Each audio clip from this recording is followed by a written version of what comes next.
You one day in a little toy shop, buy a pack of balloons with the money we got, set them free at the break of dawn, till one by one they were gone.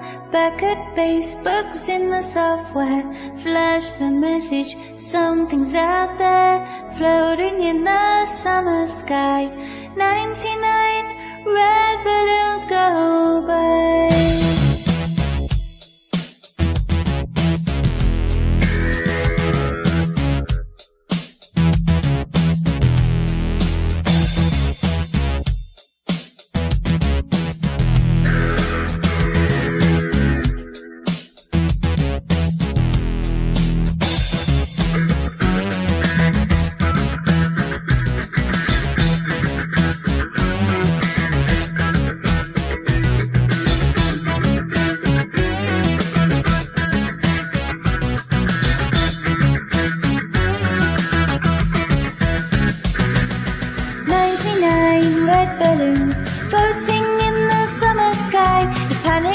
It's red alert, there's something here from somewhere else. The war machine springs to life, opens up one eager eye, focusing it on the sky where 99 red balloons go by.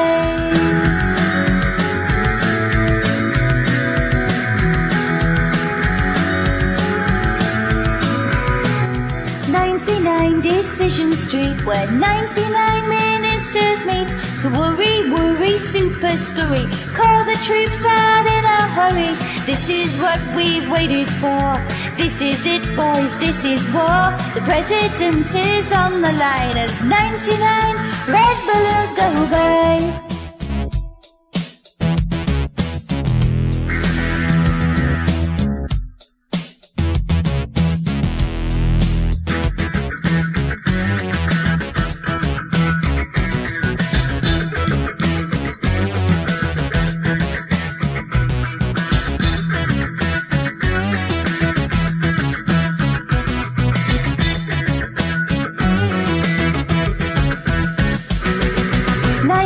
Nights of the year, right? Super high-tech jet fighters. Everyone's a superhero. Everyone's a Captain Kirk, with orders to identify, to clarify and classify. Scramble in the summer sky as 99 red balloons go by.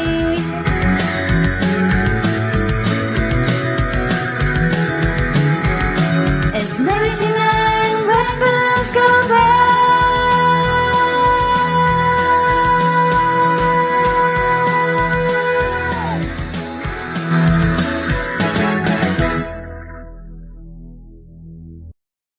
99 dreams I have had, in every one a red balloon. It's all over and I'm standing pretty in this dust that was a city. If I could find a souvenir just to prove the world was here, and here is a red balloon, I cry for peace and let it go.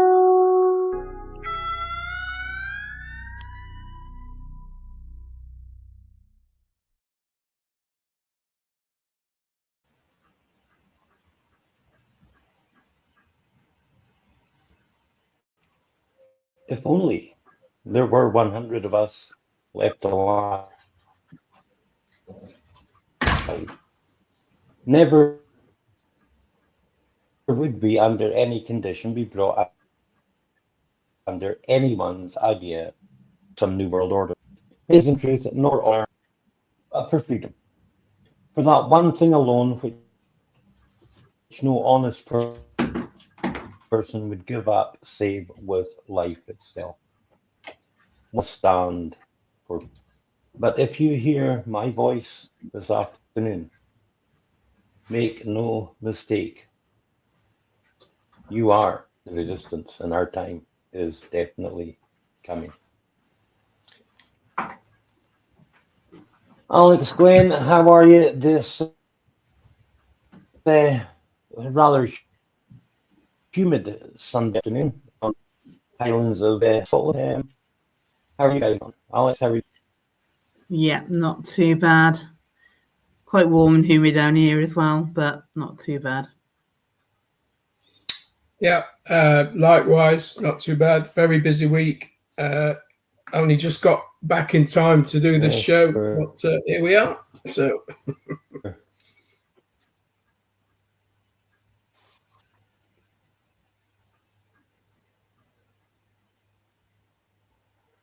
well, I'm getting laggy, guys, and then it suddenly speeds up.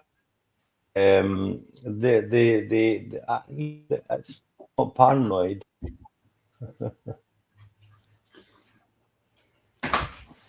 Okay, I'm going to try something, Alex. Okay. Mm-hmm. I am going to I'm going to come out, right? Yeah. And I am going to come back in, hopefully, on my phone. Yeah. So no worries. Let's see.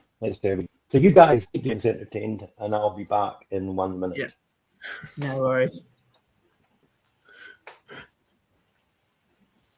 We've been having problems since we first connected today, guys. So hopefully this will sort it and we can get going.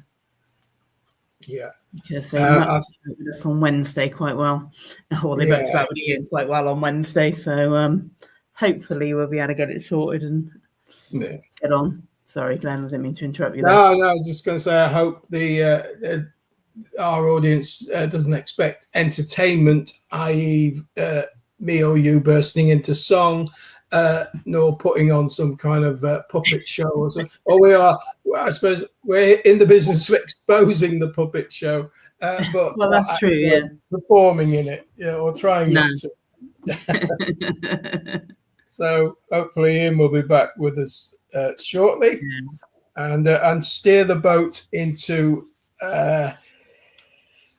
other waters. I was going to say calmer waters, but again, maybe not. Yeah. No. Okay.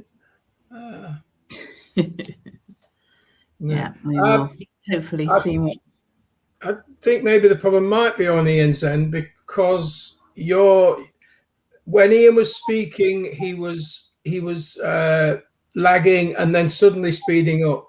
And I think we were doing the same for him.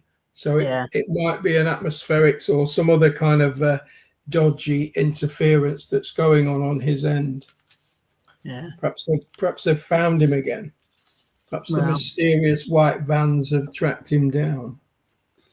We will see. We will see if this works any better. There we go. Well, it's already your guys are. I'm hearing you clearly, and it's not bucking. So that's a good start.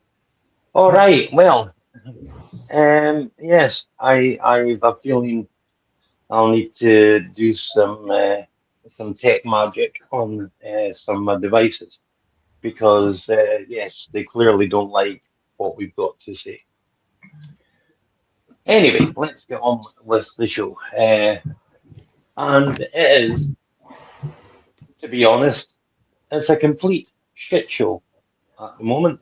Anywhere you are in the world, it's a complete shit show. Let's start with the Disunited Kingdom. And of course, we have now our eighth Prime Minister in 10 years. Andy Burnham is moving into number 10 Downing Street tomorrow. And, I guess we'll just see what difference. Oh. It was going well. It was going very well. Wow. It's kind of what difference he will make. Which will probably be very little, or very little for the good anyway. Yeah, I did watch his acceptance speech. Yeah. Oh, he's back. Yeah. Yes. I touched the wrong button. What can I say? I can't see comments, people, so comment away. Tell me how much you hate me, if you like. And I can't see anything else. So it's just that's probably just as well. I can just see Alex and Glenn. Yeah. Of course, the big news today is Andy Burnham is scrapping digital IDs. Hurrah, hurrah! Except he's not. He's just changed the name. But people are falling for it. 8 fucking prime ministers in 10 fucking years. We are worse than a banana republic at this point. But people, and most of those 8, by the way, were not voted in a general election. They're just like Andy Burnham being selected. Meet the new boss, same as the old boss. Here's another WF Fabian Society puppet that we're going to put in front of you. That's going to do nothing except carry on regardless in the same vein, and you're all screwed. Am I wrong, Alex? No, you're not. It's 8 different prime ministers, one single trajectory. We've not changed direction throughout those 8, and we won't change direction because they're all being told, well, by their puppet masters, by their play masters, where exactly to go. Glenn, I mean, is there any hope for not just politics in the UK, but so-called fucking democracy in the so-called free fucking world? Yeah, I have an inquiry in mind, so I decided to watch his acceptance speeches where he was slid into position like a kind of, I don't know, greasy thing.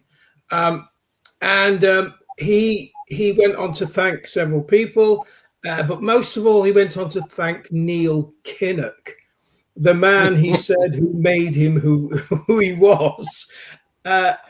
Neil Kinnock was a useless prime minister, and thoroughly and totally captured by the EU, which he absolutely adored.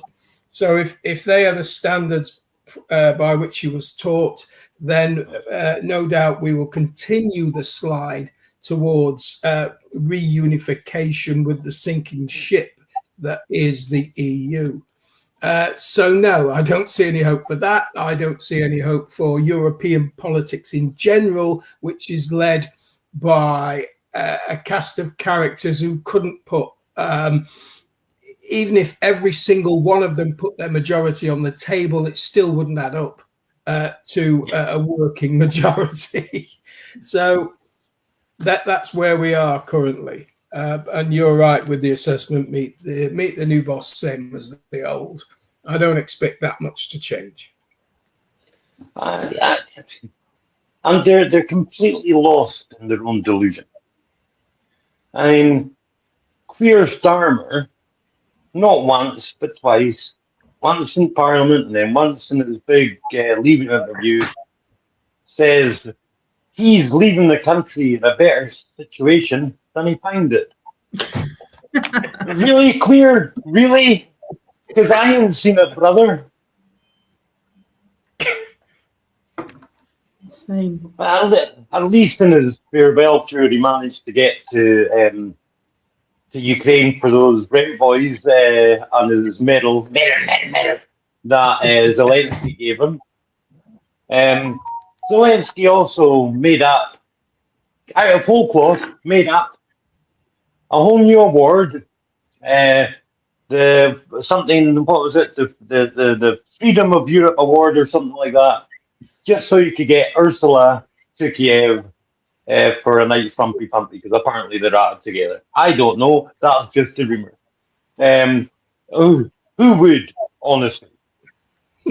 I mean, but the Volkswagen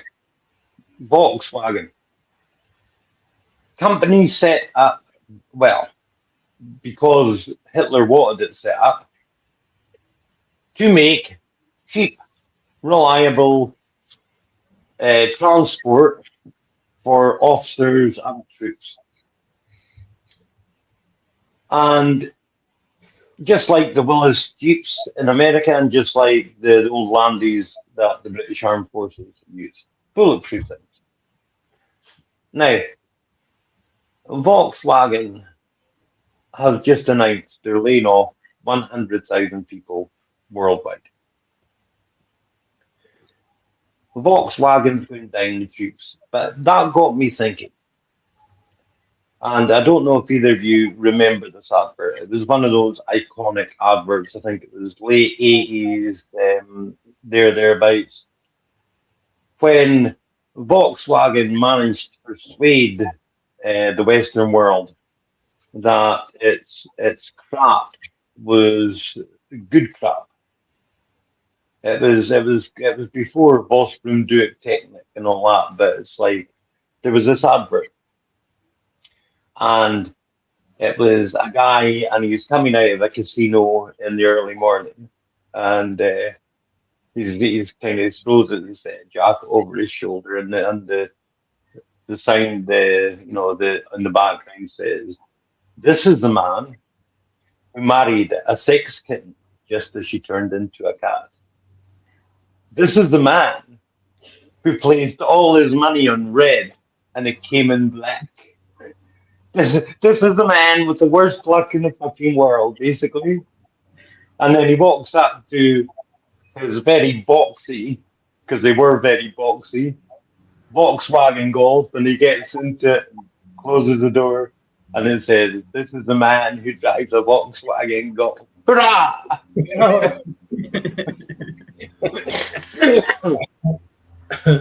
Do you remember that advert? I do, yeah. I do. When she got going on that, I suddenly started to click. I didn't remember it. Yeah. And Go on. No, you go on.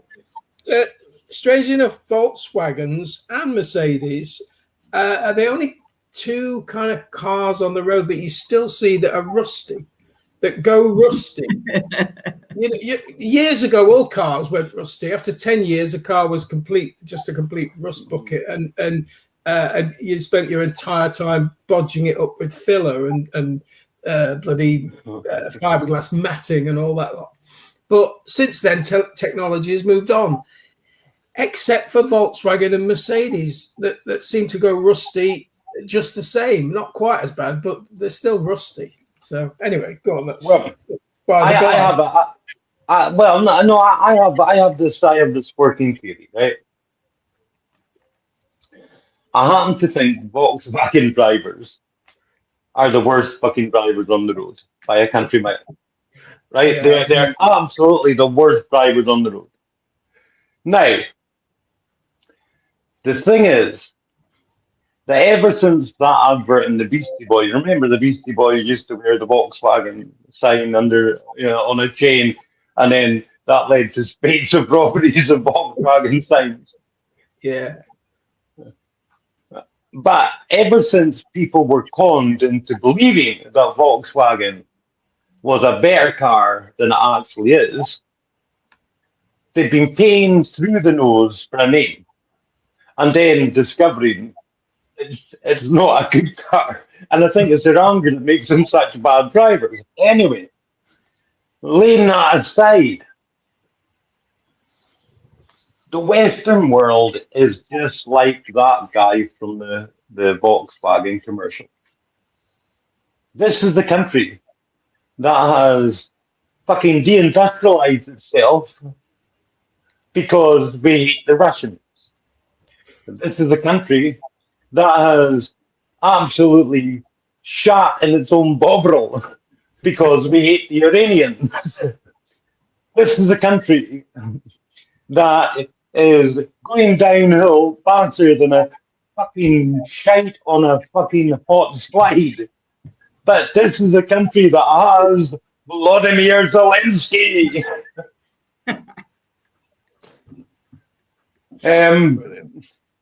I mean, it literally is like mass fucking psychosis. Here's what's happening. In Ukraine itself, the fucking Nazis are rebelling.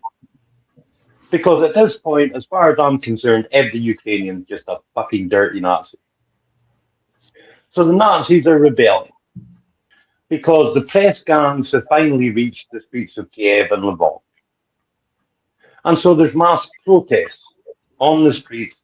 It's a Maidan against Zelensky.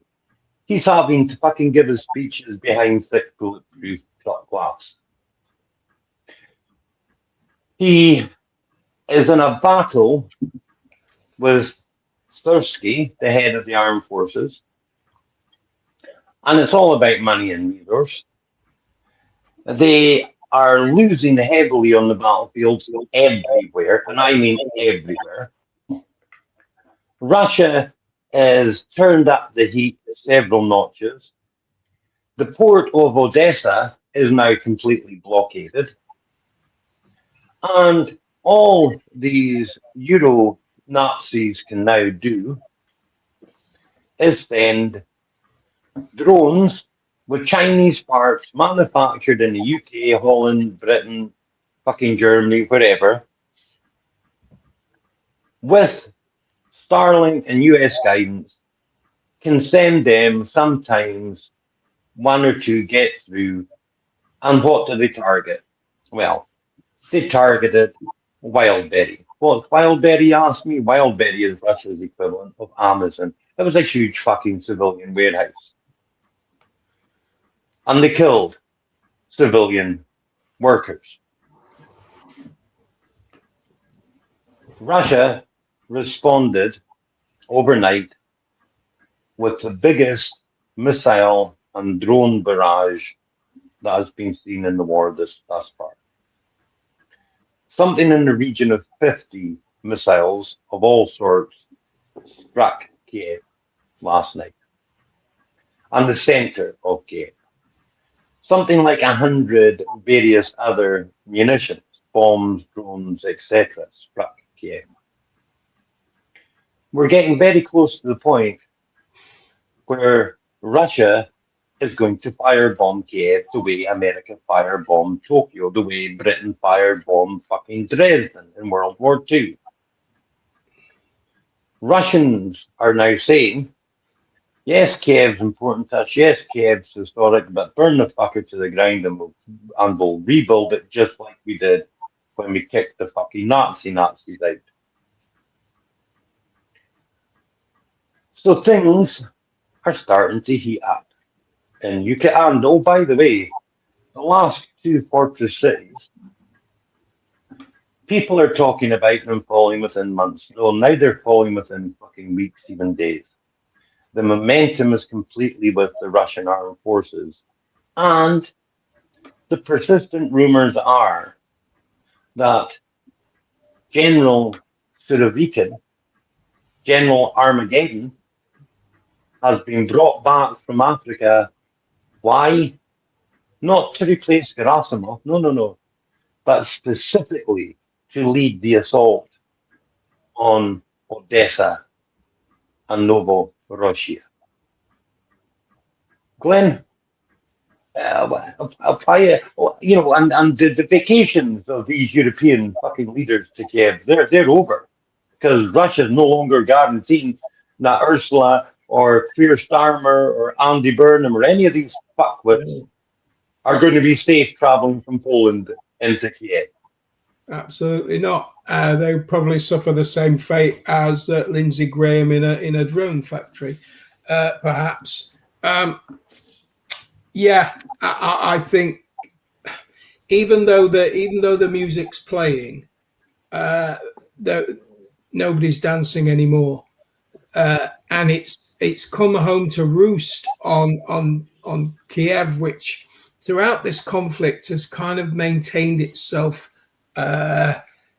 with some sense of normality almost. You know, people were still on the streets, people were still partying at night, but the war is really coming home to roost now on the capital, and it's just an inevitable slide now. It's not a question of if it's a question of when Zelensky falls, when his raise, when something annoys the dog, where go on now, and when the Russians finally take Kiev. The main question is what effect will that have on the European footwigs? Will that be the spur that finally makes us decide to commit ground forces? Hopefully not. But the UK is being warned, and it was warned again last week.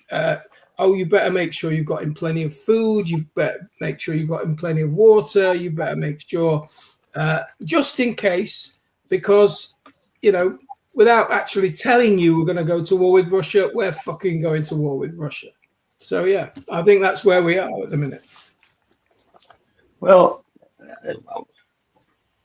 Alex, do you want to weigh in? Yeah, go on, please. Oh, I've been seeing quite a strange, kind of surreal reporting, and I don't know whether it's because I've been in more contact with sort of radio reports and TV reports, and it's triggering the algorithm on my phone. But all I've had this last week is, Russia is burning, and Ukraine is destroying great swathes of Russian civilization, and all these things. And I'm thinking, yeah, and back in the real world, what's actually going on? But they are still pumping out those lies. They're still pumping out that story to the general population, to the general civilization. And it just makes me wonder how long they're going to keep maintaining some illusion that Ukraine is making advances, or that Ukraine is hitting back. It just makes me wonder how long they can keep going with those lies, because nothing that, when you actually start looking into the real story, nothing that you see can even pull off that lie anymore. So it just makes me wonder how long they're going to continue to delude people. Well, that's the thing. They're lost in their own delusion. Yeah. And they cannot even grasp the simple, logical fucking fact that if in their wet dream fucking delusions that Russia really was losing, that Ukraine really was turning the tide, if that were true, then Russia would it be turning to nuclear fucking weapons. It's as simple as that. Yeah.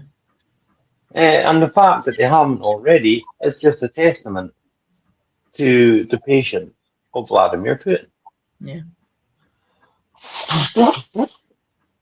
But now we've got to turn to the other place where the other delusional bastard, the giant fucking Oompa Loompa orange turd that likes gold, is bringing the entire world to the brink of absolute collapse in his war against Iran. Service people in the United States were killed. Well, we knew that anyway. They were just hiding the fact. But in an effort to somehow bomb the Iranians into saying, okay, Donald, we'll say that you won, which is never going to fucking happen.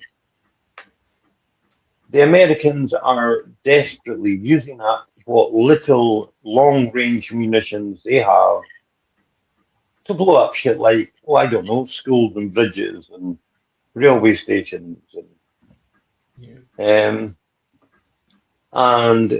the orange fucking turd is now threatening infrastructure and energy. And Iran's basically sitting there saying, well, bring it on, motherfuckers. And is bombing the fucking dog who out of all the countries, the GE countries, the Arab countries, that are letting America use their territory to attack Iran. Embassies are evacuating all these Gulf states. Iran's now started targeting desalination plants. Here's a little clue. No desalination in Kuwait, no desalination in the UAE, and you are back to being a fucking desert. People cannot live there.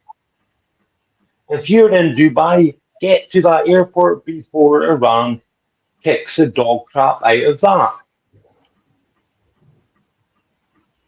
And when it's finished kicking the dog crap out of these places, Israel is no longer going to fucking exist.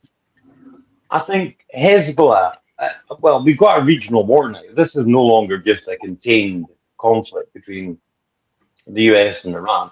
Hezbollah is about to fucking kick the dog crap out of the Israelis in southern Lebanon. It's only a matter of time before the bigger Arab countries, Egypt, maybe Turkey, start to get involved. And yet, the Zion Nazis have a meme, a little map that's floating about social media, where they're showing a full-blown invasion of Iran. The Baluchi separatists are going to be sweeping in from the fucking east, Glenn.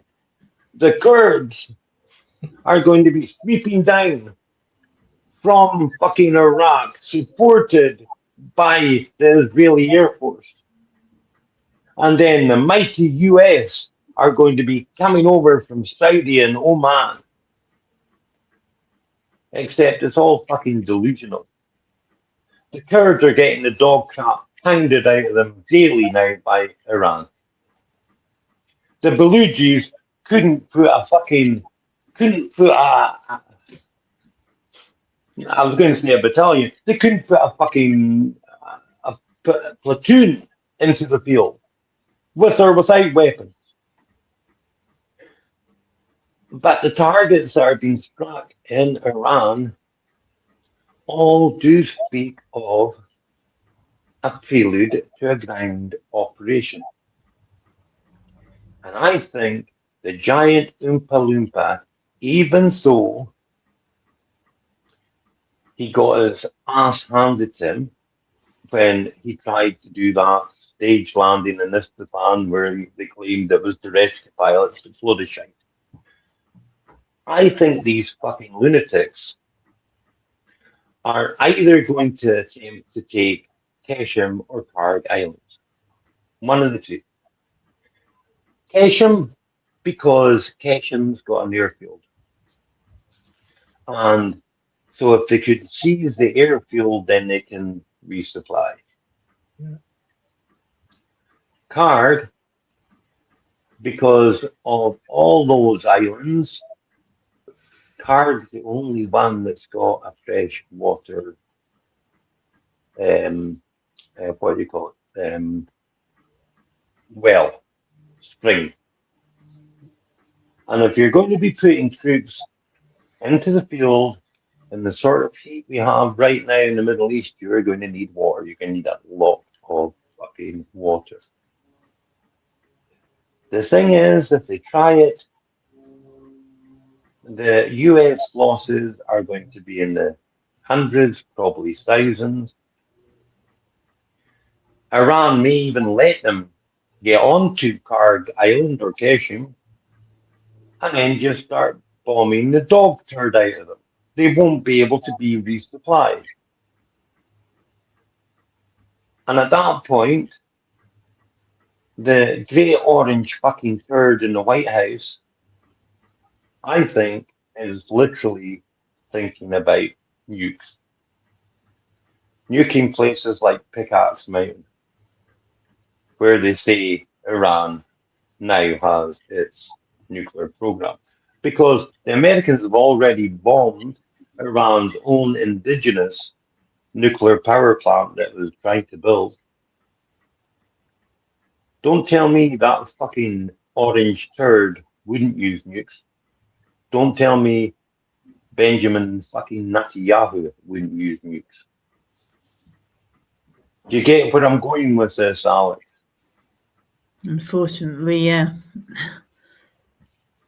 It's an insane plan from start to finish, but it may just be the excuse he needs to go for an even more insane plan start to finish, because it might just be the excuse he needs to get the American public on board with the idea of dropping a tactical or two. It's no good answer. There's no sensible answer or consideration in any of it. There's no sensible tactics in any of it. But I think they've left the line of sense a long time ago. Of course, I've not mentioned the Houthis, Bab el Mandab, and the fact that we're staring a major economic global collapse is square in the fucking eye. Make it make sense to me, Glenn.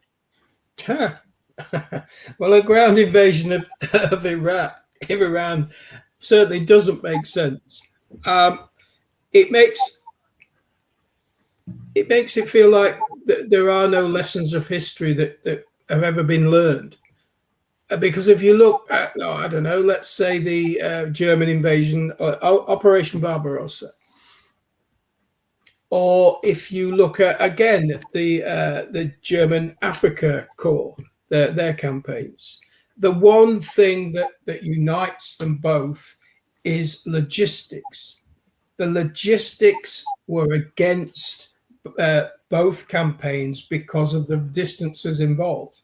And so the German tanks simply ran out of fuel. People, men were not equipped with the equipment that they needed. Things like that. Basic army logic, basic military strategy demands that you have to have logistical support above anything else. You can have as many fighting men as you like, but unless the ability to resupply is there, then you're going nowhere after a while. And you're going to end up in a humiliating retreat or worse. And that is exactly why, as you said, the appeal of the islands is there, because one, you can resupply by air, but even then you're going to still have extended supply lines because Iran is a huge country. It is a huge country. And for any ground army operating in a huge country, they're going to face logistical problems. You can airdrop supplies to, I don't know, a stranded force or something like that. You can't resupply an entire army from the air. So this campaign makes no sense, except to people like Netanyahu, who doesn't care how many Americans die, doesn't care how many Kurds die. As long as Iran falls, that is the only thing. But Iran has been preparing for this for decades. They've run every scenario possible, and the Americans are going to get to the Vietnam situation quicker than, 5 times quicker than they did in Vietnam. So in that case, the nuclear option is probably the only card left to play. So I think that assessment that you just gave is very, very fair and very, very accurate. It does. It worries me. Both of you know how often I say I wish I was wrong, and how often, unfortunately, I'm not wrong. And I said earlier this year that this will be the year that we'll see the use of nuclear weapons for the first time since World War II. No, it's not looking good, people. And we've no time for me to talk about the climate, the super fucking El Nino that's coming, the everything that is falling apart at a pace. But I will tell you this: nothing that I'm seeing dissuades me from what Deagle said when he said 2026 was a year when there would be mass deaths worldwide. Something very evil, literally, this way comes. With that cheeriness, stay with us, people, and we'll transition into the Lone Gunman, and we'll get all funky and freaky on it. Thank you. See him wasted in the saddle. He comes riding through your town. He's wearing yesterday's misfortunes like a smile. Once he had a future full of money, love, and dreams, but he spent like it was going out of style. But he just keeps on believing that for better or for worse, he's searching for a shrine he's never found. Never knowing if believing is a lesson or a curse, or if going up is worth coming down. He's a poet and a picker. He's a prophet and a pusher. He's a pilgrim and a preacher, and a problem when he's stoned. He's this walking contradiction, partly truth and partly fiction. He's taken every wrong direction on a lonely road back home. He has tasted good and evil in the bedrooms and the bars. He's traded in tomorrows for today. He's running from his demons and he's reaching for the stars, leaving everything he's loved along the way. And the world just keeps on turning, so for better or for worse, all he ever gets is older and around. From the rocking of his cradle to the rolling of the hearse, going up's not worth coming down. But he's a poet and a picker. He's a prophet and a pusher. He's a pilgrim and a preacher, and a problem when he's stoned. He's this walking contradiction, partly truth, he's partly fiction. He's taken every wrong direction on a lonely road back home.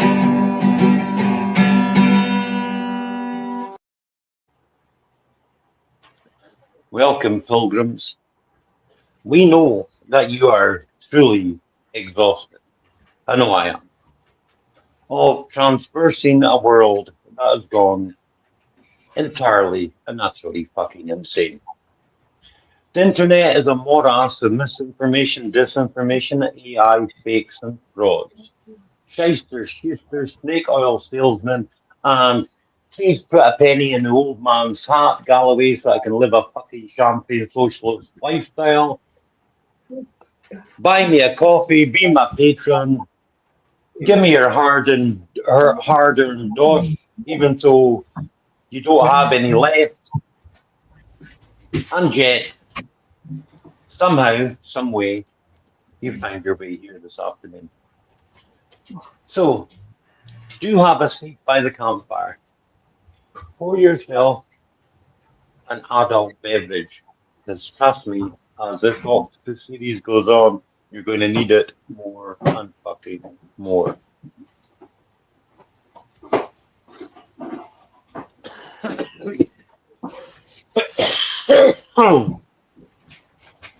That's how strong mine is. Roll yourself a smoke. Make it warm and brown and golden to get you through the day. because it's afternoon. The lone gunman is going to ride again. And guys, this afternoon, I'm taking us back to Antarctica. Your show on Friday, Glenn, was brilliant. From Lemuria right through, from the mystery schools and Blavatsky right through to the Soul Society. You've blinked at all these things. Antarctica, that mysterious continent, which we know was once full of lush life. We don't think it, we know we have the scientific, they admit the scientific evidence of it, which is now covered by miles, literally, of ice. Well, I hate junk conspiracies. They annoy the shite out of me. When you're trying to get truth out to people and they come back to you with the shit about, oh, I don't know, Tartaria, or my personal one that fucking does my boxing, flat fucking earth, and everything, and I mean everything about flat earth actually comes from Antarctica. Where, as I explained last week, you can actually fly over the South Pole if you're stupid enough or if your aircraft is shielded enough because of the radiation, because that's the most dense spot on the planet for solar radiation. Why they don't do it. But talk of ice walls and land beyond the poles. And there's almost only one person who is being misquoted and responsible for that all. So, Glenn, we're back in the frozen continent, and tell folks what you've been looking at and what you think. Let's Yeah. get into it. Because I love Antarctica. I love Antarctica. Yeah. Antarctica might as well be made of green cheese. It's that mysterious, as is the moon.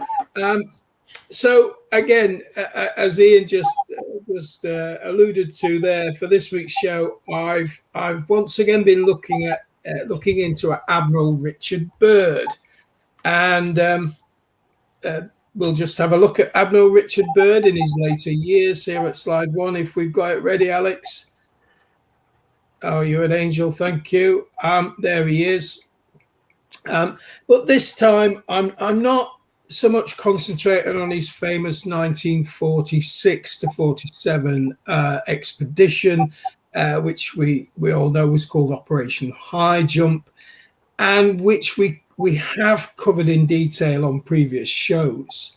But it's always worth going over these things again, and part of it will come back into what I'm talking about later. So this week I've been looking into his kind of other expeditions, the ones that preceded High Jump and the one that came after, the couple that came after High Jump.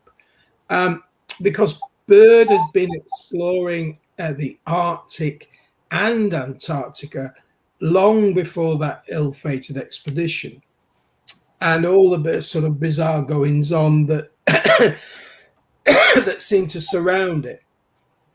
Way back in 1926, when he was still a lieutenant commander, along with another US Navy pilot, a man called Floyd Bennett, they supposedly became the first aviators to fly over the North Pole. Now, there is some dispute about whether they made that, actually made it to the North Pole or not. but again, we'll go on to touch on that later. Now, the plane that they used was provided by Edsel Ford, and it was named after his 3-year-old daughter, Josephine Ford. And we can see that plane here at slide 2.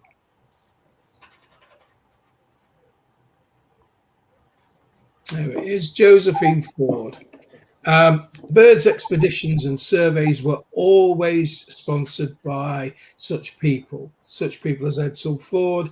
And this is why there is a range of mountains called the Rockefeller Mountains in Antarctica and an island called the Rothschilds Island. Not because the Rothschilds own it, it's because they sponsored the expedition in Antarctica. So the 1926 flight was part of a wider expedition that began in 1925. And it's during this flight, Byrd claims that he saw, or it is written that Byrd said he saw an entrance to the inner Earth, but didn't attempt to enter it. Now, in 1928, Byrd embarked on his first Antarctic expedition, which lasted until 1930. And this was the first ever use of aeroplanes in polar exploration. And they also used aerial photography, and they used snowmobiles. So this expedition established America's first Antarctic outpost called Camp America. And they carried out extensive surveys and mappings. There was then a fourth expedition in 1939 to 1941. And then exploration stopped for the duration of World War II and didn't resume until the famous 1947 Operation High Jump and all that surrounded it. But the main focus that we're going to work around today is Byrd's last Antarctic expedition, which was codenamed Operation Deep Freeze. Now, Operation Deep Freeze was in fact the first of an ongoing program of Arctic missions that continue to this very day. Slide 3, please, Alex. This is a patch from Operation Deep Freeze 6, and this air squadrons dedicated to it and the scientists are still involved in the ongoing Operation Deep Freeze. But the 1955 mission took place from November of that year, November 1955, until April of 1956. And the whole expedition was led by the US Navy, who provided 3 icebreakers and 3 freighters, 2 aviation fuel tankers, as well as a gasoline tanker for the vehicles that were used. And in total, the mission had 13 United Navy and Merchant Navy support ships, and it used 6 helicopters and 12 other aircraft. So it was an expedition that was almost on the scale of High Jump itself. Okay. Now, although Operation Deep Freeze was American-led, it was part of what was known as the International Geophysical Year, which was a collaboration of 60 nations that carried out Earth science studies at both the North and South Poles. And Operation Deep Freeze would go on to establish a permanent research station that was eventually to become the Scott Amundsen base. Now, the mission was filmed by the US Navy, excuse me, and also, strangely enough, Walt Disney. So that's the kind of official reason for this expedition.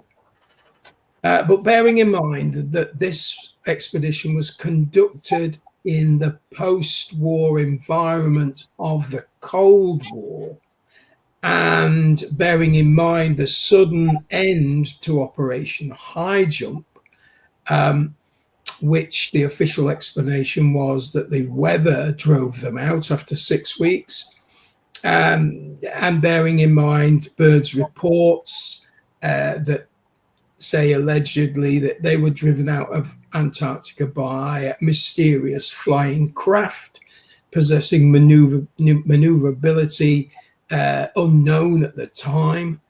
Slide 4, please, Alex. And apparently displaying Nazi insignia. The question is, was this just a purely Earth science expedition, or did it seek to continue what High Jump had started? Now, Operation High Jump surveyed large areas of the Antarctic coast and the interior, and it's documented that during World War II, the Nazis operated what was codenamed the Dark Fleet from Antarctica. And there was speculation about a network of underground military and industrial installations constructed in New Schwabenland during the war. And this was all centered on a gigantic geothermally heated cavern system beneath the Mühlig-Hoffmann Mountains, which we can see here at slide 5. Now, it was claimed that these were accessible by submarine from the Weddell Sea, and this whole complex went under various names, such as Base 211, New Berlin, or the Dark Fleet Arctic Headquarters.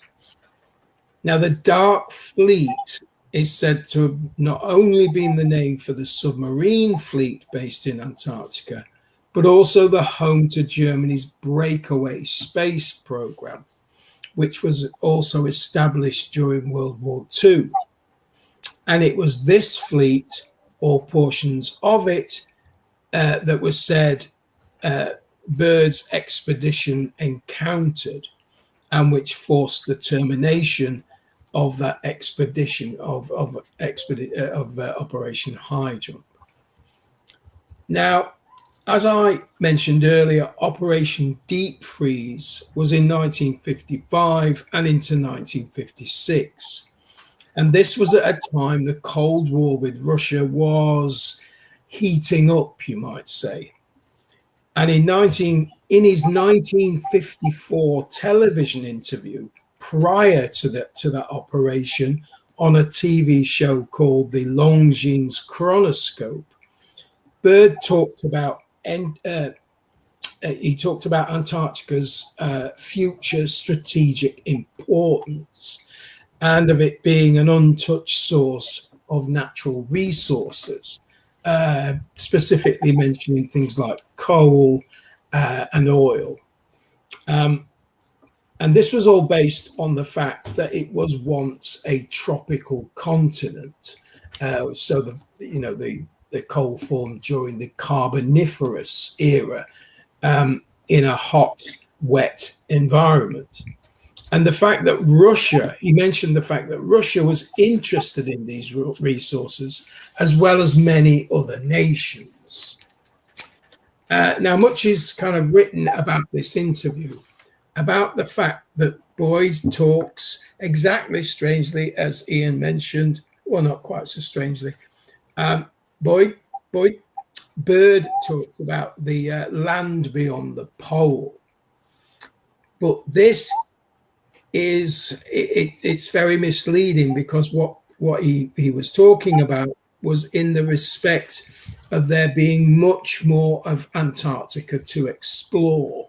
And this is because all of the expeditions up to that time had started from the area of the Ross ice sheet, with most of the continent lying beyond the geographical pole, as we can see at slide 6. So there's Little America, and the geographic pole is basically in the crosshairs, and the land beyond where the pole sits is a much larger region than the land to the other side. It's difficult to talk about east and west at the South Pole because everywhere's north. So as you can see here on this map of Little America, so you can see that. Now the pole, as I said, is at the center of those crosshairs of the longitudinal and latitudinal lines. So Admiral Byrd actually did not actually complete the full operational time of Operation Deep Freeze because he had to return to America due to ill health. And he was never to return to exploration again. And he died of a heart condition in March 1957. And he's buried in Arlington National Cemetery here at slide 7. We can see his grave. And he was buried with full military honors, as befits the youngest Rear Admiral ever to serve in the US Navy. And that would seem to be the end of Admiral Byrd's story. However, in 1996, his diary was found by an archivist at Ohio State University. And this diary details mostly his North Pole flight in 1926 and his transatlantic flight attempt, which happened shortly after the Lindenberg successful attempt. Well, Byrd had a go as well. And it covers the Donald Macmillan expedition to Greenland in 1925.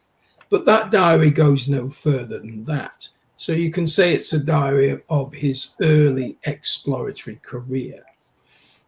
And that diary forms part of a much larger collection of documents covering all aspects of Byrd's polar research and held by the Byrd Polar Research Center that is located in Ohio State. But there's another diary that is surrounded in controversy. Now, this document was allegedly given to a man called Danny Weiss, who we can see here at slide 8. There's Danny Weiss. And he says he was given this document in 1984 by a person called Ritter von X. Now, Weiss is the founder of the Hollow Earth Research Center. Slide 9, please, Alex. Sorry, 2 seconds. Okay. Yeah. And this is that document. This is the diary he was said to have been given. Now, I've read some of Weiss's writings about this diary, as well as parts and excerpts from the diary that have been published by the Hollow Earth Research Center. And when we get to Byrd's, well, it's very confusing. Let me say that there is a glaring anomaly or perhaps an error that is made in this alleged diary right from the start, because the diary supposedly details a record of Byrd's 1947 flight over the North Pole, not the South Pole. And it gives details of what Weiss claims are Byrd's North Pole adventures, as he says in his own words. And the diary entry for that flight, basically starts flight log, base camp, Arctic, 19th of February, 1947. And then this entry then goes on to detail a timeline of Bird's flight, starting at takeoff at 6:10 in the morning on that morning. And at 0740, the timeline states slight oil leak in starboard engine. Pressure indicator seems normal, however. Now, this is a direct copy of Bird's 1926 entry for his North Pole flight of that year. But Vice has transcribed it into the 1947 flight over the North Pole. So it's the same flight log entry from 1926, except this time in a 1947 flight that is somehow being said to have been over the North Pole, which clearly didn't occur. And remembering that the 1926 diary was not actually discovered until 1996. Okay. Now, I've not copied this comparison from anyone else. It's a simple cross-reference that anyone can do. Okay, so the entry then goes on to detail how the flight enters a mysterious green valley in which Bird sees a mammoth-like animal, which he tries to report to base camp, but the radio isn't functioning. And shortly after this, Boyd's aircraft is joined by disc-shaped craft bearing swastika markings. His aircraft is then taken out of his control, and at 11:35, a voice comes over the radio, which he describes as in English, but with a slight Nordic or German accent. The voice says, "Welcome, Admiral, to our domain. We shall land you in exactly 7 minutes. Relax, Admiral, you are in good hands." He then goes on to describe how the aircraft lands and is approached by tall, blonde-haired people, like sort of this illustration at slide 10.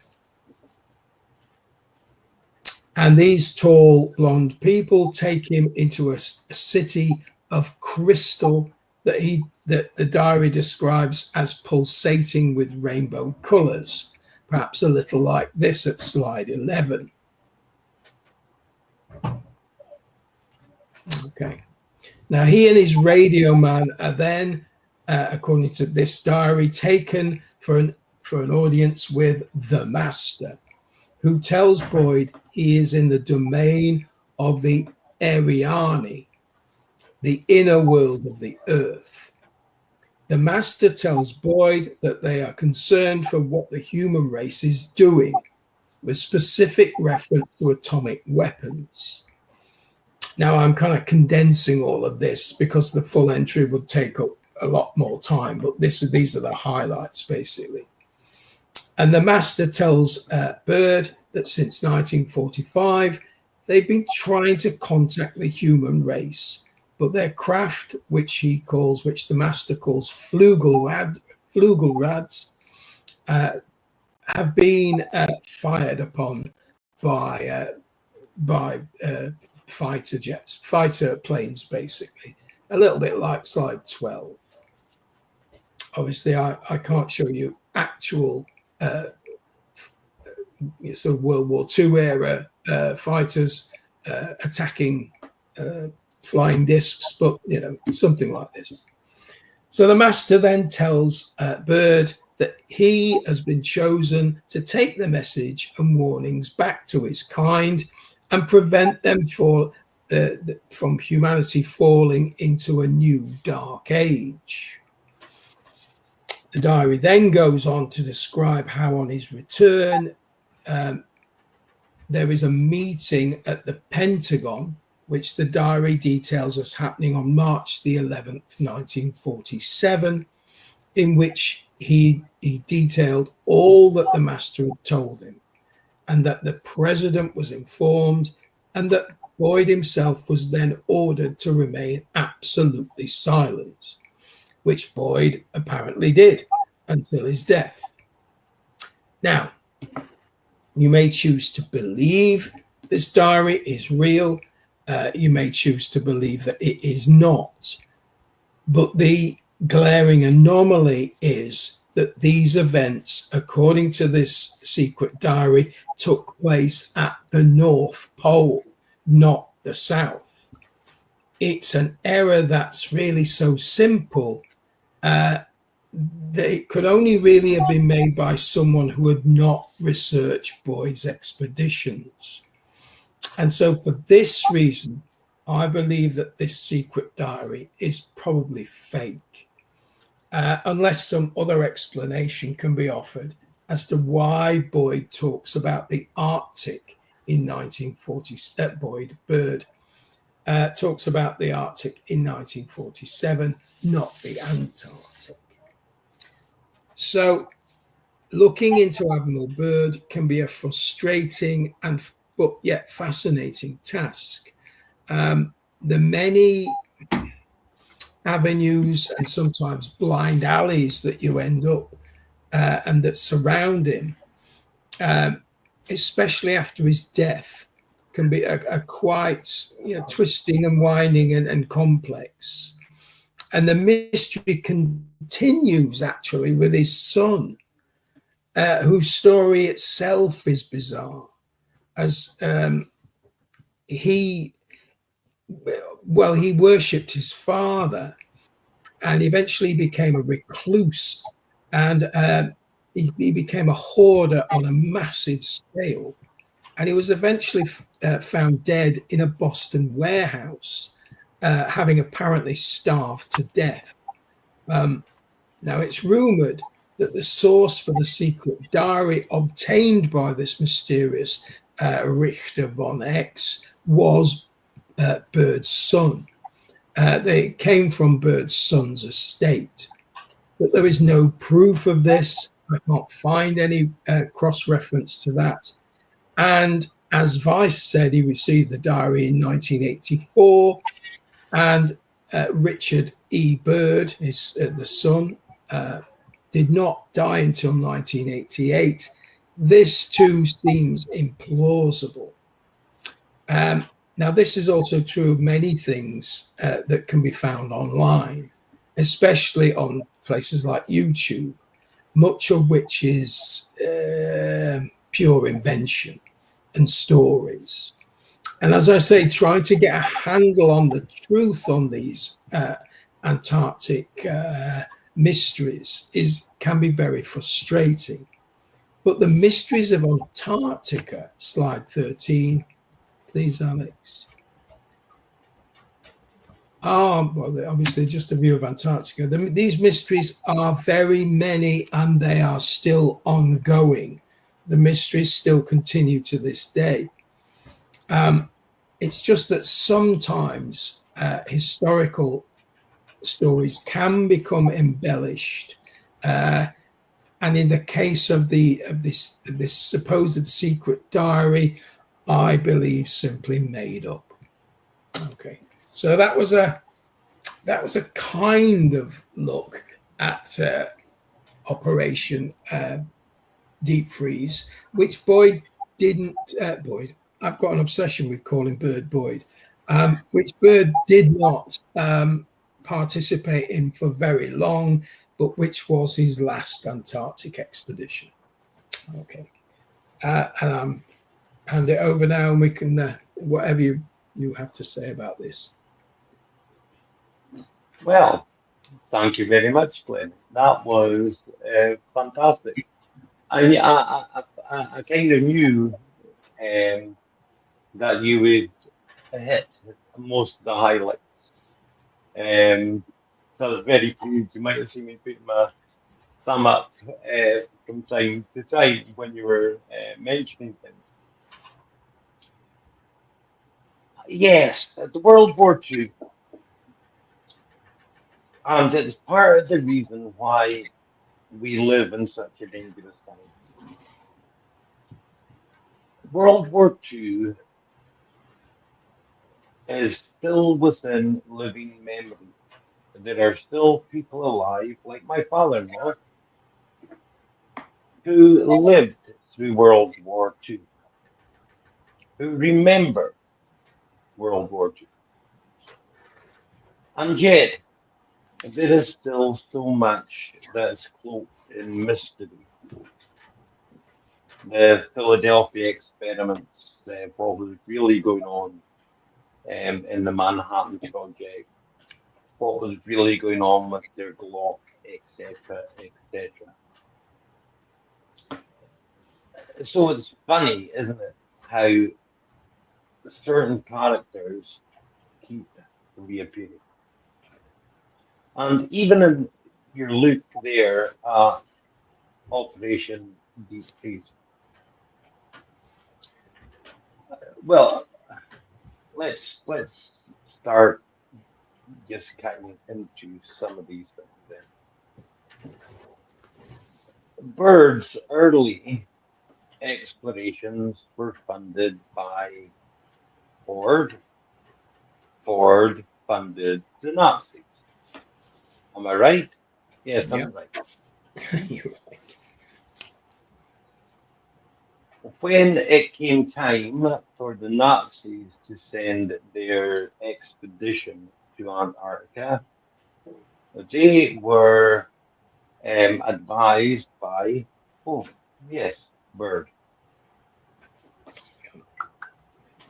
And they took New Swaziland, and as you said on Friday night, they found something there which led their chief scientist to say we had help.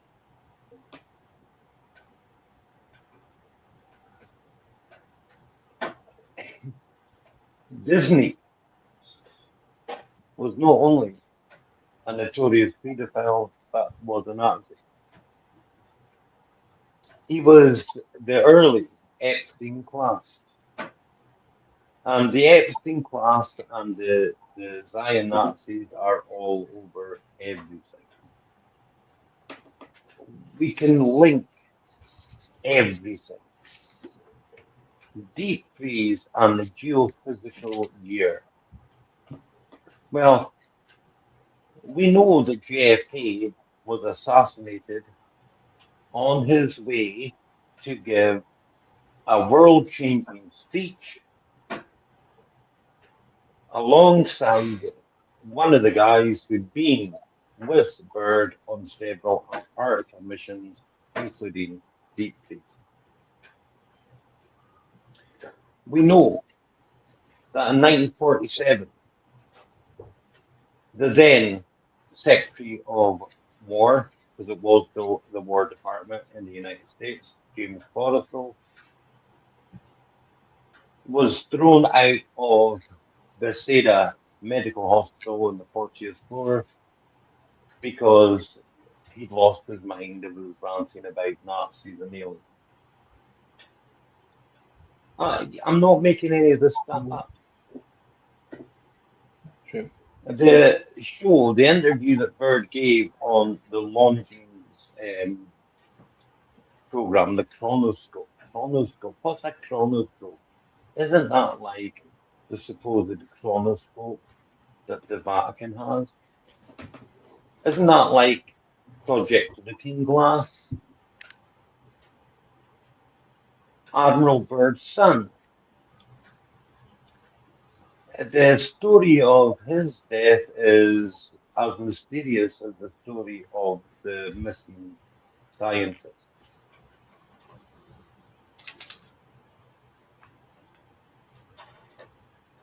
Back in 2016, when Trump first came to power, the 2016 election, we had this very mysterious stuff going on in Antarctica where people like John Kerry, the then Secretary of State, instead of being campaigning, had to be in Antarctica. But then so did Buzz Aldrin, who, like Bird, had a mysterious illness. and had to be flown and medevac home. The Russian um, killed the head of the Russian Orthodox Church was in Antarctica, and so was Prince Harry. Kind of coinky-dinky that they all had to go there at the same time. Then we have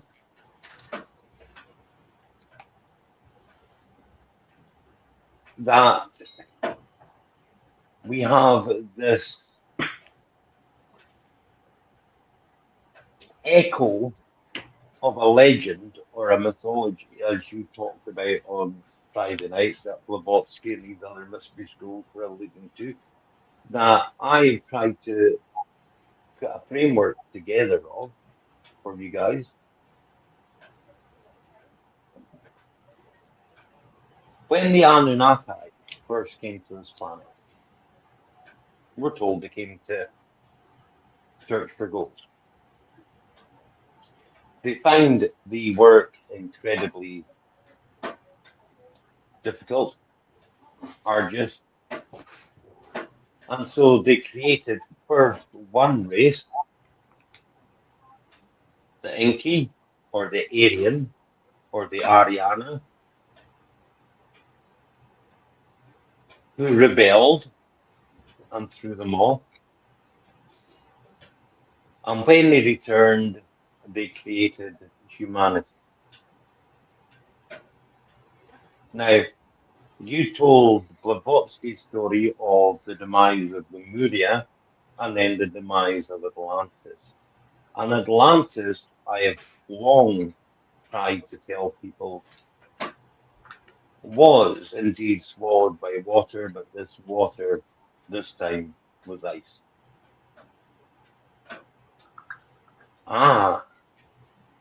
Now, whilst you think, and you're perfectly entitled to do so, that Bird's journal is a fake, I rather think, rather than it being an out-and-out fake, it's a bit of a hodgepodge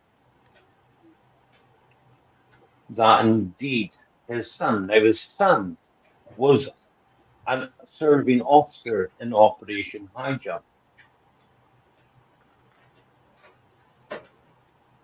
And his son, as you said, had a mass of documents. A little bit like, I don't know, Danny having the Octopus documents, Danny Castellari. So, Bird's journal, I actually believe. I don't think it was in the Arctic. I think you're right, bits have been added on that were tagged on from 1926. But I do think it was in Antarctica. And I do think that in March of 47, he returned and debriefed the Pagan and the president. And I think that's why. Then we had Roswell,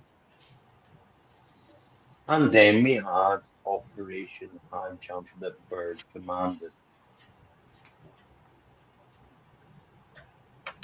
They knew there was a threat in the South Pole. Now, the original Nazi plan was to rule the Earth, but how? By space.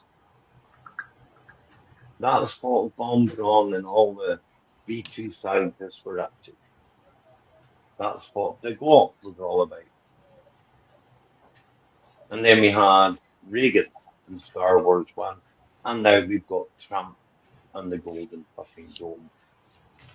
And let's not discount the marvelous adventures of little Baron Trump, who has brought up in a castle in Manhattan, according to the book, and goes on to have adventures. Where else than in their fucking earth? Oh, and yes, he is the last president. Who was Trump's uncle again? That's right, Uncle John. There's a big ball of twine all wound up and all this stuff, Glenn, isn't there? There certainly is.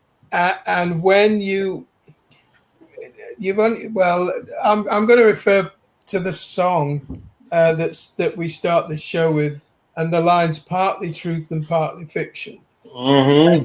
And there is a great deal of another word that that you have long used, obfuscation, that has been pulled over the whole story. And this is also true of the entire UFO phenomenon. That there is a narrative and a counter narrative, and there are lies and there are damn lies, but in amongst all of that, there is truth hidden there as well. And that's why I said about Bird's diary, unless of course there is some other explanation, because some of the things just don't seem to add up. But it could be. I mean, I don't know. I've never come across the guy who ran. I don't know if he still does run the Hollow Earth Society or whatever it is. And I don't know what their motives are, and I don't know what the motivation behind him releasing this secret diary is, because there are anomalies in it. But like with all of these documents, like with the whole Roswell documents, the truth may very well be buried within that document, but covered up by a lot of tinfoil and string, as it were. So, yeah, we never quite know, Ian, and it is a mystery wrapped in another mystery, wrapped in a treacle. So it's very difficult to know. This is why it's a story that just keeps on giving, and it's never finished, because we also have so many anomalies that have gone on since then. So many weird occurrences in Antarctica. I don't know, like the 15 scientists who just disappeared and then turned up a week later, all in a rather shaken and odd state. Lots of things like that. So, and all the weird experiments that are going on down there. Well, we don't want to tread too much on Alex's. No. Those. No, I'm not. I'm just.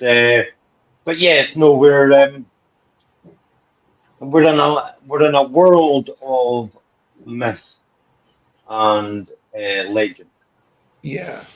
But what I will say is the mythology of flat Earth all comes from Bird's description of an ice wall and land beyond the South Pole. Whereas perhaps what he was really describing was lands underneath the South Pole. Maybe. With that, Alex, well, first of all, what do you think so far? And then you go ahead and tell us what you think. Okay. Well, the thing that's in my head at this moment is a show you did, Glenn, and it was might even been a couple of years ago now. And it was looking at different conspiracies and asking the question, do we think this is true? Do we think this is nonsense? And I immediately went outside the remit and created myself a third category, which is that is some truth and some nonsense. Yeah. And that's what we see too many times. And I think it's deliberate. I don't think it's accidental. I think they think people, well, I know they think people that question can sometimes be easily convinced of rubbish. The shit in the rabbit hole, how much rabbit shit you get covered in when you dig down. And I think anything where there's some concern of people knowing too much, and Antarctica's a big one of that, I think they very much hide that with a lot of nonsense. And especially in this case, the whole ice wall, the whole flat earth, that sort of stories, they bury it in to stop people looking too closely at things that are probably questions we could ask and probably questions we should ask if we want to know what's going on. But that does bring me into what I was looking at, which was what is new in Antarctica. And because of the amount of rabbit shit you dig into, I've kind of gone with the official line, with the scientific discoveries. But it does ask that question, not what's beyond any ice wall, but what could be beneath the ice. Because a lot of what's been happening, a lot of what's been being discovered is beneath the ice. But I'm going to start where we are, and I'm going to finish where we are in the wider world. So I'm going to start with the fact that we're all sweltering, we're all mopping our brows, we've all got the fans going full force. Because whilst it is a bit cooler today than it has been, it's not just the UK that's getting a heat wave. Because in early June, the Antarctic Peninsula was hit with a winter heat wave that shattered temperature records for the last, the long-term averages. And basically, Argentina's Esperanza Research Station, which is on the Trinity Peninsula, they were actually recording the highest ever June temperature of 15.4 degrees C. Now, it doesn't sound very hot, but it does for a frozen wasteland. But they recorded temperatures of 15.4 degrees C. And that's a good 20 degrees above the average temperatures over the last, long-term records. Now, temperatures remained above freezing for nearly 3 weeks, triggering rain to be falling in Antarctica instead of snow. Now, similar tripping over my words again already. Similar anomalies were seen at both Chilean sites and at the Rothera Research Station, which is not far from the other one, but it's just a little bit round the side and around the back. But this was over a good 3-week period, and temperatures hot enough to bring rain onto Antarctica as opposed to the snow they would normally expect. Now, they reckon this was likely worsened by a missing area of sea ice the size of France. Now, I know somebody in the comments will tell me shortly that nothing's happened with the climate, nothing's melting, there's no problems, and it's just all their narrative. But like I said right at the start, how they weave that narrative is to take a drip or two of truth and an awful lot of lies, because they don't care if you believe that nothing's happened or if you believe their version of what's happening, as long as you don't look up and you don't ask the right questions. There's a missing area of sea ice the size of France, and that is in this period here, which is Bellingshausen Sea. And they reckon this is partially the reason for this heat wave. But it also works the other way around, because the hotter temperatures, the more rain, the more sea ice will melt or not form. And so the ice around the, still classed technically as desert, but the ice around the desert of Antarctica will become and is becoming less. But the temperatures are not all that's new. And what's new, or in some ways, not so much necessarily what's new, but what's still being discovered or still being reported.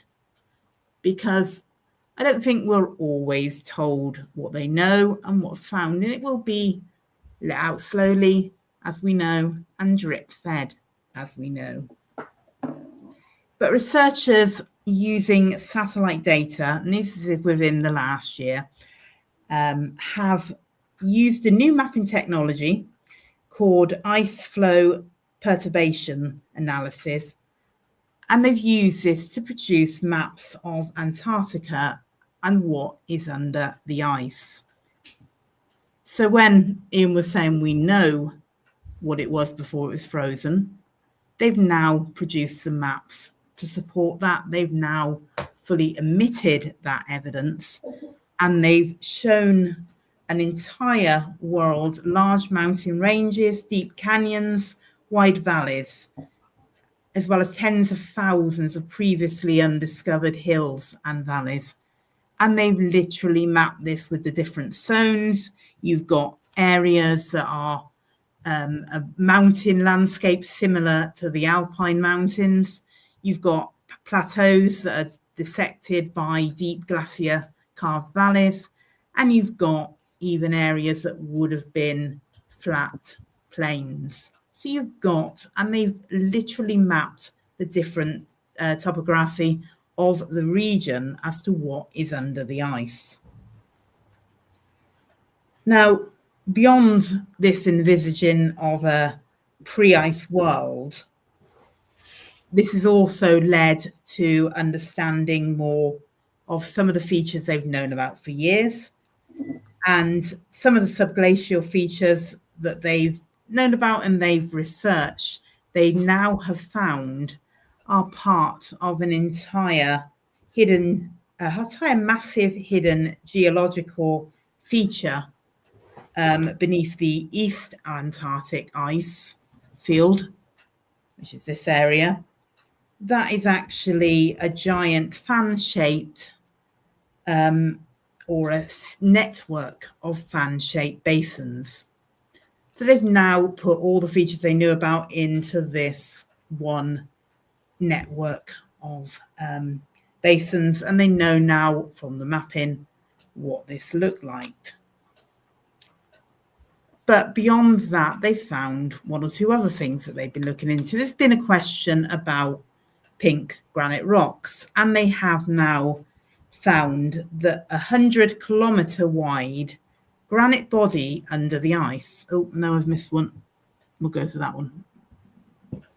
No, yeah, we'll go to that one. Granite body under the ice. So they are finding more and more things under the ice as they go on. They're finding structures that could be natural, but they are finding things that are under it. They've also found a brand new island, which is the one I missed out a second ago. And this it's suddenly been found by like an ice clearer, and possibly because there's less ice and snow on it, they found a brand new island in the Weddell Sea. So every time they look into something, every time they investigate, and they're finding new features, they're finding new lands. But one of the biggest ones, and this goes back more to 2025 than this year, but they have found an entire flourishing deep sea ecosystem under that ice. Now, this is off George VI ice shelf, and they sent robots down to the sea floor, and they've got a full functioning ecosystem under the ice with ice fish, which is what we've got a picture of here, sponges, sea spiders, octopi even, and certain large jellyfish. But they've carried on drilling through in places to check out what they've seen on the satellite images, check out what they've found. And the one bit that I find quite interesting is they found for the first time amber, which means they have evidence of a swampy, of a temperate or a rainforest climate. Now, that takes me back to the whole Perry Reese map. Now, for years, they've been debunking this by saying that maps in those days, they had to be balanced. They just thought if there was one in the north, there had to be one in the south, or using the argument because they said it being a rainforest climate, it being temperate, they said phrases like South America, oxen, parrots, llamas and snakes, mountains and rivers are depicted. And they argued all of this for it being an extension of South America, except now they have found mountains. They have found full underground river complexes. They've found underground lakes, and they have found evidence of a temperate climate, which would have been a match to the South American coastline. So somehow an image of Antarctica under the ice that they are now finding and now evidencing is matching a map of Antarctica without the ice. But that still brings the questions, because it may have been based on older maps, but it certainly wasn't based on maps that go back to the period they say that Antarctica was covered in ice. So it raises more questions than it answers from their line. But I said I started with where we are with the heat wave. I'm going to finish with where we are, because we've had in the last week with the World Cup, we've had the signs being flown, and Trump's come out and said they've got every right to express their opinions. And this is about Argentina claiming the Falkland Islands. Well, I find this interesting because the Falkland Islands are effectively the UK's claim to territory in the Antarctic and in Antarctica. And you've got various countries that claim the rights and claim the territories. But when you look at the area, you can see the top of Antarctica on the map on the right, and you can see where the Falklands Islands. I've not got a map to show you where the UK is. But I find it interesting with all the bits they're drip feeding, all the things that they're suddenly emitting, there seems to now be queries and being accepted by America and things, queries of the control of the Falkland Islands, which could again mean a new battle for the territories of the Antarctic.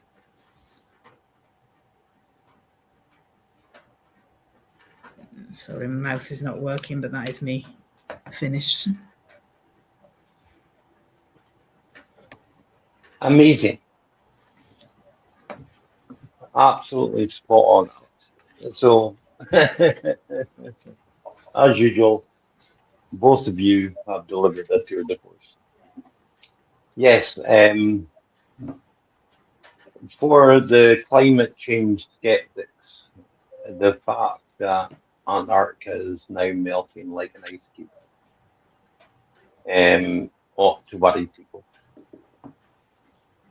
In fact, whilst I'm more and more becoming convinced that Mike from around the world, who appears on the Begley program, is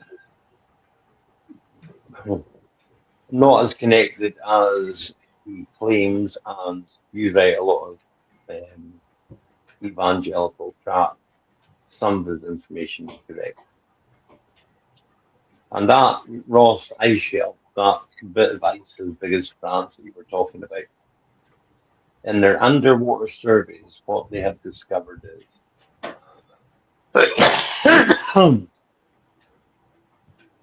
that Antarctica is heating up more from the bottom than the top, if that can be believed.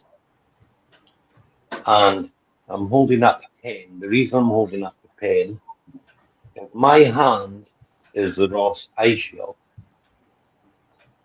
What's holding the Ross ice shelf in place is the pen. And that pen is melting.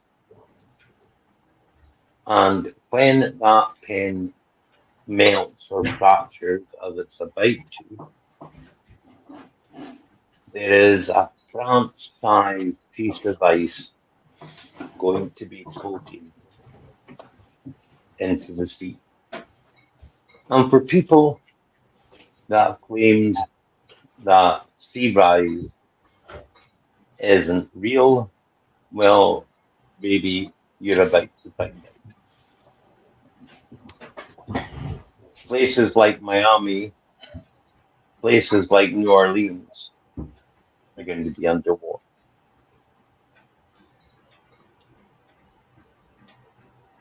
The Piraeus Reef map. The British Geological Survey of the 50s was the first to show that there was indeed a giant landmass underneath the continent of Antarctica.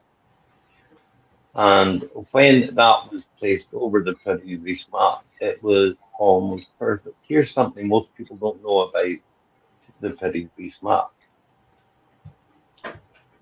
It does indeed show South America. And it shows it in actually very high correct detail. When the Spanish, after Columbus, went exploring in South America, when they started to produce their maps, the maps that were produced after Piraeus Reef. Remember, Piraeus Reef was a Turkish admiral who claimed that he'd gotten these maps from Egyptians and they were remnants from the lost library of Alexandria. That was what he said. So when the Spanish started to actually go explore South America and then produce maps, their maps, in comparison to Piraeus Reef, were very inaccurate. Now, we have the disclosure, except with the way things are melting on Antarctica. Lake Vostok under Russian control. It's said that they have tunneled through the ice and found a lost land, much like Admiral Byrd's diary suggests, where underground warm water has created a dome in the ice. Then there is base 40, is it 47, 41, can't remember, which is said to be next to the infamous entrance to the inner earth that Byrd spoke about, which is meant to be a hole in the ice that goes down approximately 3 to 4 miles. And what they've been constructing is a spiralized causeway going down into it. That's the bit people aren't allowed to fly over. Except there's some compelling testimony of a medevac flight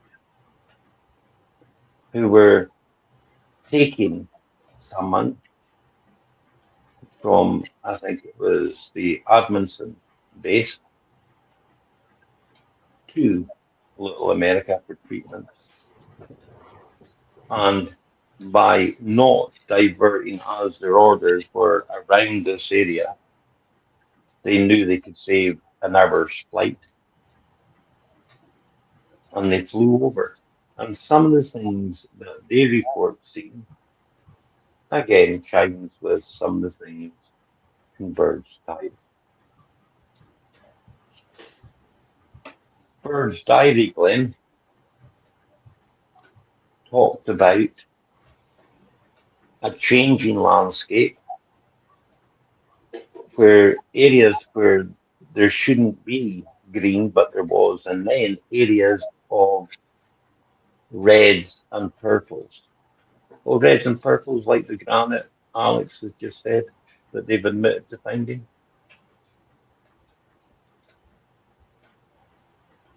Disclosure. Uncle John. Vandover Bush. Roswell. Nicky, Richard Nixon, is claimed has a time capsule buried in the White House somewhere. One has to wonder if Trump's big, beautiful golden ballroom was an attempt to obfuscate a search for Nixon's time capsule. But Nixon's said to have told an insider, and we have the Gleason story and everything else, but Nixon's been said to have told an insider that they had an alien from Planet X. And I'm not making any of this up. And they'd had him for 20 years. 20 years? Well, let's count back from Watergate. Because wasn't that about 67? 20 years from 67 takes me to, oh yes, 1947. The more you dig into Antarctica, the stranger it becomes. And the disclosure that I think they're getting ready to make ties in with what Glenn's show was about on Friday, and perhaps the Ariana for the Aryans, the Nordics. Oh, it all starts to sound very familiar now, doesn't it? And what the fuck were those photographs that we just saw not long ago with Trump meeting that weren't AI generated? These tall Nordic beings in a strange uniform. And then just this week, now that CERN has been shut down, we have a Swedish scientist who worked at CERN saying that beings were indeed coming through a portal.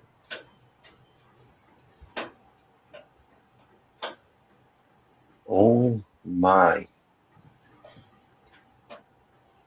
It gets deeper and darker, does it not, Glenn? Yeah, this and stickier and more murky, and that is the great thing. The great problem, and just as Alex was basically expounding about the fact that sometimes too much information is as dangerous as too little, because too much information leads people to discount a lot of what's held within it, and not pick out the real truth. And I think this is something that ever since perhaps Roswell, perhaps before, has been the vehicle by which a lot of this has been covered up almost by filling in the entire vacuum with nonsense and half truths and slipping in, the truth in amongst all of that. So, you've always got deniability. You can always say, yeah, well, we have revealed these things, but perhaps we revealed them in a film, or perhaps we revealed them in a book, or perhaps we spoke about it as if it was, some kind of fantasy event or whatever. So yeah, and this is the great unraveling that you have to try and do when looking at any of these things. It's like you're trying to untie the Gordian knot that is government secrecy and government information, and that is the great problem that everyone has.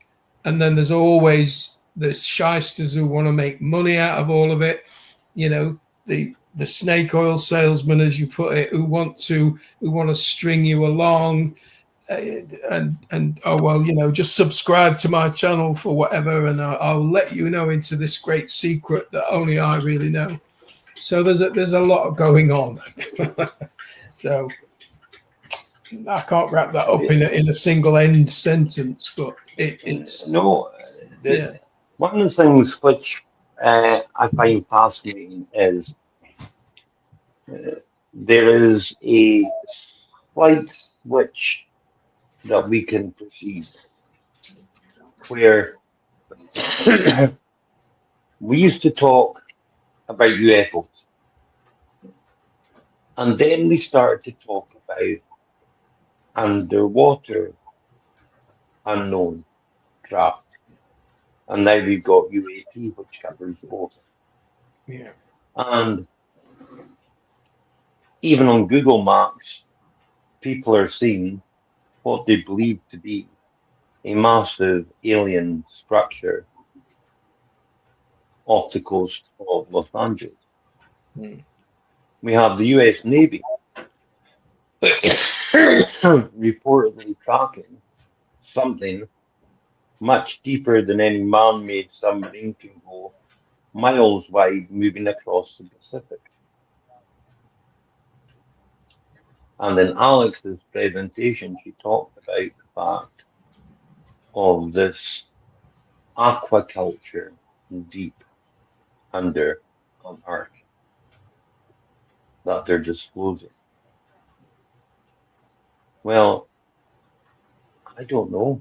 Alex, it's all starting to point to not something way out there, but something way down there, isn't it? What do you think? It kind of is. And what's the best way to stop people looking up? What's the best way to stop people looking down? Would kind of be to convince them that there are neither direction exists. So if you can convince the people that might ask questions that the Earth is a flat disc, then you stop them looking down as well as looking up. Very good. Yes. Very, very good. And here's my final conundrum. What if it's not just that there's an ancient, highly evolved civilization underground, but what if we do face the return of something ancient, let's call them the Anunnaki, from above?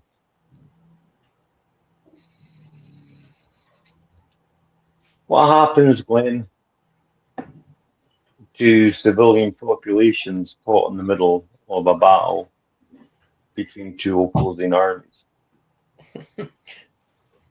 Unfortunately, they tend to get annihilated. That's the sad truth. Well, that may be what we are facing, people. Because, again, I say to you, something wicked this way comes, and they will obfuscate to the end. They will keep the curtain over it until they can hide it no longer. And when they do reveal it, they will make it seem like the best thing since sliced bread and march you straight into the incinerator. Well then, happy days. I'm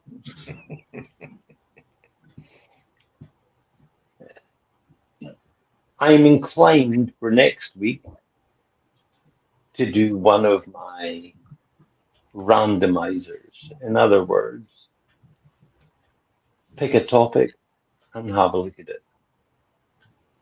Don't tell me what it is. Just pick something from the world of the weird and the wonderful and whatever you see, and we'll see if there's enough red twine left in my big ball of wool to join it all together. Yeah. Yeah, for that challenge, guys, then. That sounds great. Pick a card. Don't tell me what it is. Put it back. That's always enjoyable and fascinating. Yeah, and a challenge for you as well. So, yeah. Indeed. So, Alex, is there an international show tonight, or are you committed elsewhere? No, there will be an international tonight, so we will be back on at 8 p.m. That's great. Well, then there'll be hopefully, a full remit of shows next week, folks. So that would be the international tonight, Gleam of the North on Tuesday, your Smoke 'em if you've got them on Wednesday, and Friday, Glenn's Man in Black. And they're always fascinating. All the shows that these guys do are.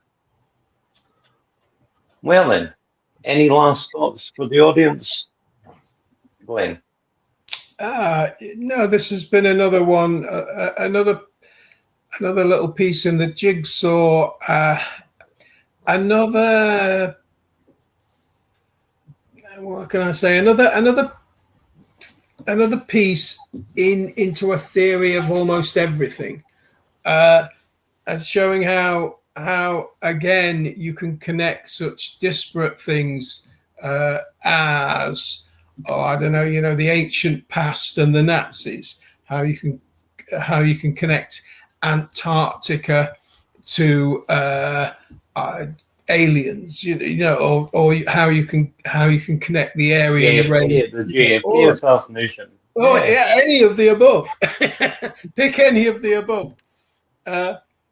So yeah, and I blame it all on Israel, but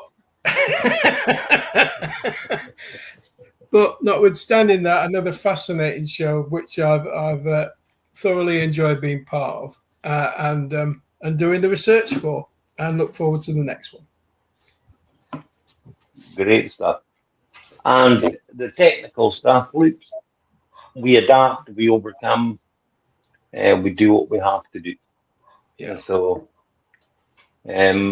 always good. Alex, any last thoughts for the audience?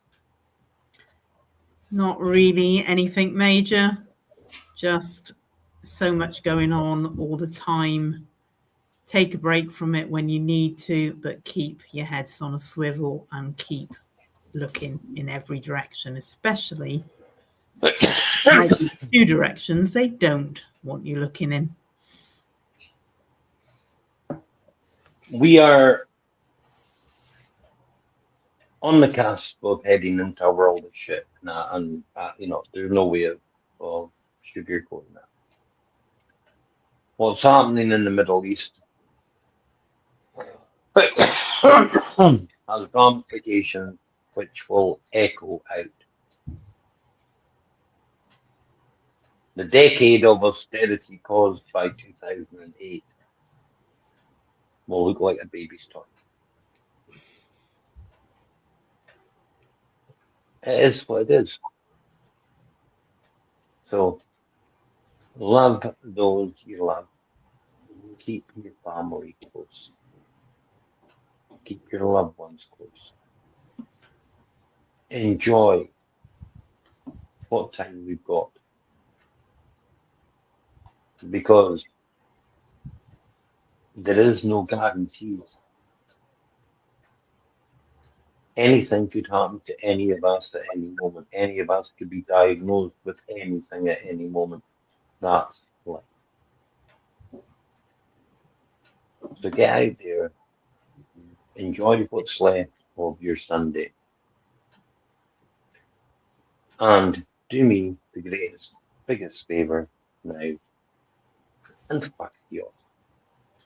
Alex, please end the show.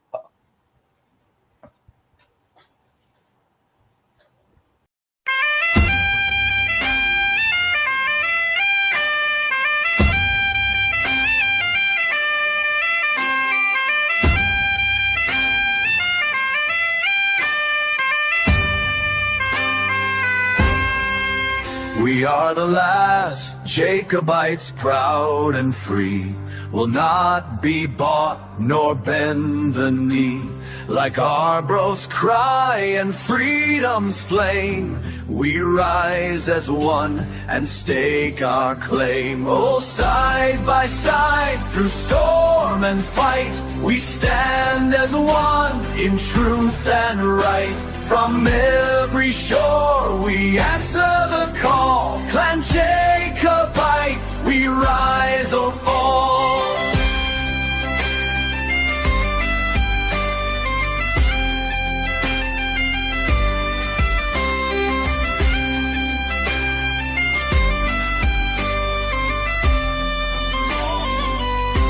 It matters not our skin or land, but hearts as one and hand in hand.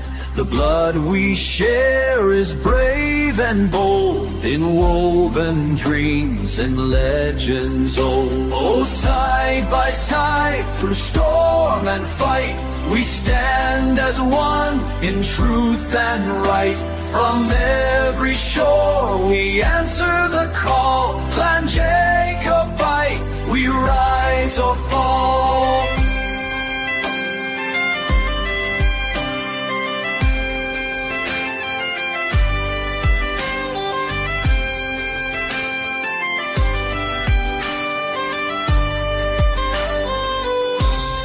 I am you and you are me, a thread within this tapestry. For hopes of all, for every name, we light the fire, we keep the flame. No sea can part us, nor the land. Together strong, we proudly stand. With courage, truth, and spirits high, we pledge our oath beneath the sky. Oh, side by side through storm and fight, we stand as one in truth and right. Raise the banner, lift it high, Clan Jacobite shall never